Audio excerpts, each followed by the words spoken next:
You want to say anything about the Russia-Ukraine situation to start with?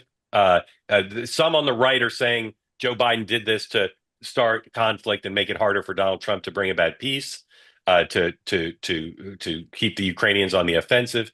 Others say, it's not motivated to hurt Donald Trump. But Sean, thoughts on that? I mean, I'm actually concerned that Putin believes that there's a window between now and Trump's inauguration to become more aggressive, to do things that he doesn't think Biden will have the will to fight back on. And he wants to get whatever he wants to get done between now and January 20th. So this signing of this this proclamation regarding their use of arms is should be very, very concerning. Yeah. And so my concern is actually that Putin wants to claim that this is the window that he can do something before he actually has to face Trump, and says to Trump, "Hey, you're not president yet. Let me get away, stay out of this while I, square off with Biden." What would that include, though, Sean? I don't know. That's why I'm saying I'm concerned. I think you've got Yeah. Biden down in Brazil, the vice president hanging out in Hawaii. I mean, I believe that Putin wants to send a message, and he believes that he can send it before Donald Trump comes in, so he can say to him with a clear conscience, "Hey, this wasn't about you. This was about Biden." And Leaving the pot. Biden armed the Yeah. Ukrainians with these U.S. missiles. They fired them into us. We look at that as an act of aggression. We have a right to seek retribution, but it's not about you. Yeah. Leaving the politics out of it. I read today, I don't know if this is true. It seems true. Joe Biden has not talked to the media, and talking to the media means talking to the public since the election. Is that true? Anybody think that's crazy? Dan, what do you think? Well, actually, to pick up on what you just said, whether he has or hasn't, spoken in some capacity, I'm curious why he greenlighted this now, because it's been in the news since I think late spring that Ukraine has asked for permission to fire long range missiles into Russia. They obviously seized a small amount of territory in Russia over the summer. And so why, Biden hasn't come out and said kind of what facts have changed or what logic, he's now using to do this. And I'm curious whether or not Trump says anything publicly. Don Jr. has, I think Elon Musk has, not on this specific thing, but just kind of on Ukraine.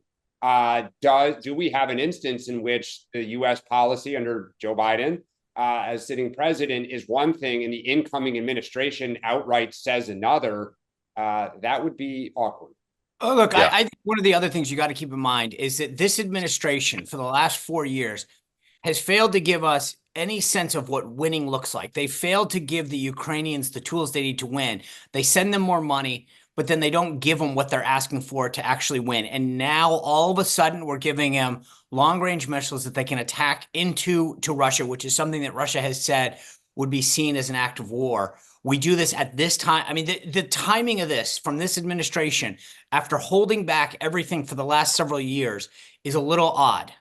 Yeah. Well, I hope they haven't held back everything. I mean, in fairness, they have said the goal is to not let Russia take over Ukraine. Now, the question is it possible, given the advances Russia made early on in the campaign and the stalemate that we've been looking at for a year? But we also have to, Sean, then say Trump has not said, like, is he standing by Ukraine? Or, he said, I'm going to end it on day one, has not detailed exactly how that works. But it's a mess. I mean, it's just the whole Yeah. situation. I don't We like. haven't given them the weapon systems that they've asked for. And I mean, at first it We was haven't given all the weapon systems. We have given them quite a few weapon systems. Yeah, but after, I mean, we've I been dragging our heels on properly doing this and then wondering why they're not winning. Yeah. I'll say two things, and then we'll move on.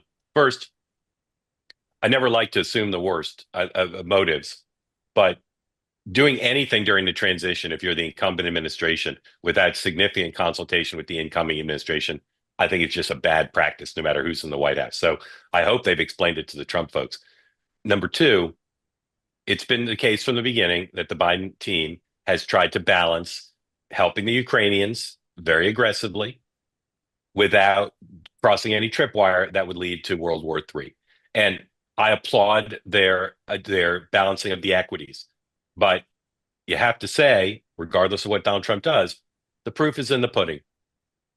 The war continues. Ukraine is not in great place. Lots of people have died.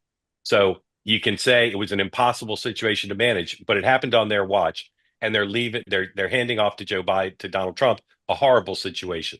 So you just can't say that the balance was definitely the right thing because of where we are.